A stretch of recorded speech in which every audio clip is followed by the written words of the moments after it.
Hi everyone, my name is Jessica Carlock. Today I will be presenting what I learned as an intern at Utah Youth Village.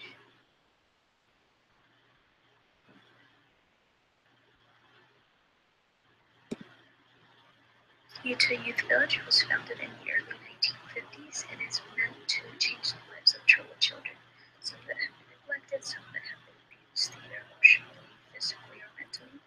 Others suffer from mental illnesses and emotional issues. The village also helps parents become super parents. It helps teenage boys and girls how to use all the skills to learn how to cope with different crises in their lives. Also, Utah Youth Village is Utah's largest not-for-profit provider of programs for troubled children.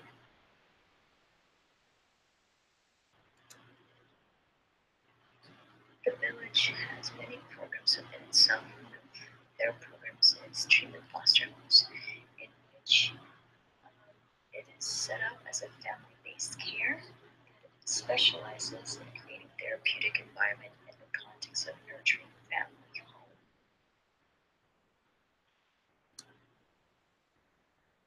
Another program is family homes, and in these programs, many boys and girls are introduced to a home and a family in which the family creates an environment of safety and they learn how to live normal lives in a healthy environment, in an environment where they're provided with a family and they are taught how to overcome their chaotic backgrounds and to behave properly. And in the end, hopefully, that will improve school performances and they will mature and they have skills that are necessary to succeed at home, in school, and in their. Another program is Smarter Parenting. And this program is basically the entire village put together in an online form. And this is very helpful, especially to those going to residential treatments that are under the village, um, youth that are under Families First, so that when the parents and the youth come into a crisis in the future, they can just log into this website and they will be reminded of what the specialists or therapists have taught them throughout the intervention. And it not only helps people that know about Utah Youth Village, but also helps people all over around the world and all over around the country to learn more on how to improve parenting techniques and how to improve relationships between the child and the parent. One of the main reasons why the Utah Youth Village has so many resources is because of the learning program, Alpine Academy. Alpine Academy has was founded in 1969 and has been nonprofit since 2001 and has bounced back and forth between being all girls and all boys. But as of now, it is all girls. And in this facility, these girls are placed in family style environments. Every home is given certain structures with parents that can help them um, learn how to cope and how to stop negative behaviors. And one of the best things about this is that as the girls go to school, therapy is implemented in the schedule. So they're not only receiving help from the parents that the academy has hired, but also from professional therapists. And because of those two combinations, they are able to learn faster and more effective how to become, um, how to succeed in the world, how to succeed in school, and how to um, stop negative behaviors and replace them with positive. Another program under the Youth Village umbrella is mentoring. And the mentoring program is composed of volunteers that commit to meet with their assigned youth for at least 1 hour each week for 6 months. Um, This not only helps but also parents, because they're constantly reminded of the skills that they were taught and of what they know and what they have practiced for a long time. So one of the great things about the village is that it is a very intensive and long program. And it's long because we want to make sure that everyone is still maintaining and improving their skills and refining everything that they have learned through the program.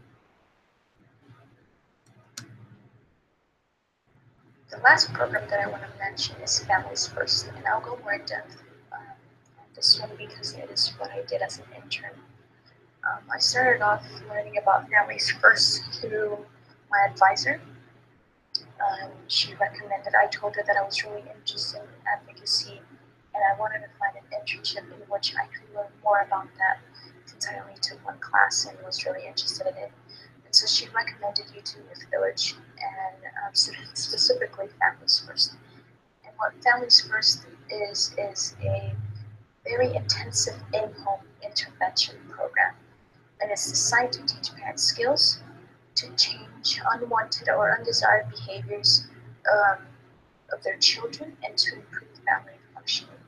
And the reason why this program is so intensive is because we want to make sure that um, parents are continually improving their skills, like I mentioned before. And most of these parents and youth that we work with are either referred by juvenile courts, by the juvenile system, um, and by scholarship, which means someone was referred to us and they can't really afford the program, so we give them a scholarship in which they can complete the program without any cost. And as well, you have the option of paying yourself. But many of the youth that we work with are kids that are in trouble, are kids that have criminal behavior and have behavioral problems. So what I did as an intern was that I was shadowing a specialist, and the specialist meets with the family 8 to 10 hours a week for a period of six to 10 weeks or more, depending on the family. And every time we go to their homes, we try to learn more about them, learn their strengths, because this program, especially Families First, is based on strengths, and we want to be able to work off the family's strengths instead of their weaknesses, so that as we work through the strengths, they have the desire to work through their weaknesses as well, and it kind of just improves the quality of their lives and the quality of the relationships that they have with their children. As a specialist, we try to become allies with the parents instead of someone going into the homes to lecture them and to teach them how to be a parent. We make sure that we let the parents know that they are the experts on the family, and we are the experts on the family model, on the family teaching model, which is what we do and how we teach the skills. And that's one of the most important things to do, to let the parents know right away that we're not there to teach them, but we are there to work with them and help them stop unwanted behaviors from their children. So the entire program of Families First is broken out into 6 different phases. And the first phase number 1, is the build rapport. And that's one of the most important things, because if the family doesn't like you, then the family is less likely to do what you ask them to do.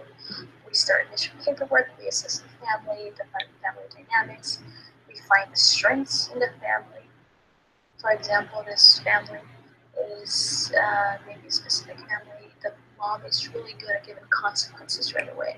And that's, for the children, it may not be a positive or strength, but to a family, to a parent that can be a strength that is really needed throughout the intervention, because then they will be able to identify wrong behaviors and give a appropriate consequence to that behavior. We set goals and we find out what the family agenda. Then there's phase two, and in phase two we start teaching the family new skills, or the first set of skills that they learn. And we always include the parents, because if we just teach the child something, a skill, and then they go home to the normal, what they know, normal negative environment, then nothing changes and the child relapses. So we teach the child and the parent skills. And I wrote down some different skills that I enjoyed learning about and teaching throughout the many interventions that I've witnessed.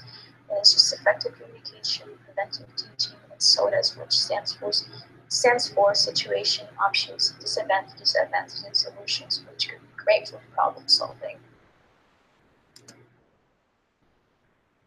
In phase three, we continue to teach skills, and this time we teach them the second set of skills, knowing that the family is constantly and frequently using the first set of skills, and that they have learned how to use them, and that they feel confident using the first set of skills. So we move on to the second set.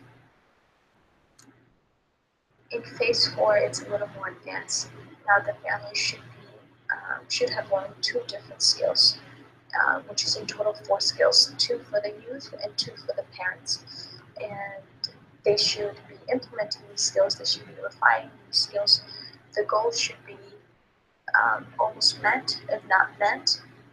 And then we start linking skills together. So for example, if a parent is learning how to give effective consequences, then we teach the child how to say yes, or how to respect decisions of authority. And so when we link those skills, then they're both learning 2 skills that they could use all the time. And once we start phase 5, the intensity of the intervention slowly starts to diminish. Now the parents are empowered, and the children as well. We teach self-reflection, and we increase independence. So when a crisis happens, we're not the first responders. The parents are the first responders. And once phase 6 starts, then the intensity level really takes a hit, because the families are usually implementing all the skills. They have refined their skills, and they're continuing to refine their skills. And so specialists can meet with a family in phase 6 4 to 6 hours a week instead of 8 to 10 hours a week, just because it's at the end of the intervention, and they should be doing and implementing all the skills, so they should have less crisis in their homes, and when they do, they should be able to know how to handle them. I was very lucky to find this internship site, and I'm very grateful to my advisor for letting me know about this this internship opportunity that I had with UT Youth Village, and it really taught me a lot. And not only it made me realize how much help children need, but also how much help parents need as well. Because when we think of parents, we think of people that are old and that are wise and that know what they're doing. But some or most of the times, parents do need help refining their parenting skills. And it was one of the things that I learned through this internship, and I'm so grateful that I was given the chance to do this, because throughout this internship, and actually at the very beginning of my internship, I was offered a job in which I could be a specialist. And as I went through my first few weeks of my internship, which only lasted 3 weeks before I was offered a job, I really connected everything that I was taught during my classes, especially my practicum class, in which I was taught how to be professional, and not in like how to conduct myself as a professional, but how I should write and how I should speak and what I should research and how I should be as a professional. And that really helped me in this internship, and I was able to really kind of like think about whether I wanted this for a career, and it's something that I really, really enjoyed. And if anyone has any doubts about where they should do their internship, I would highly recommend this place, YouTube Youth Village, Families First, especially because they do put you out there and they do put you in uncomfortable situations. But at the end of the day, just by your presence, by you being a specialist and going into people's homes, you make a difference, and that's another thing that I really liked about that. Um, and I would really recommend this place, and I would just be, I'm so grateful for this and for the opportunity that I had to learn about this Families First program and learn how much change they're making in the world and how many kids feel like they've been given their potential back. Most rewarding feelings that I've felt throughout these past few months, that every time I leave a family and I know that they're going to do great, I feel like I have helped someone in need, but also they will help someone in need. And there's no greater feeling than that. So thank you guys for watching and listening to me. I hope everything goes well, and I highly recommend Utah Youth Village Families First.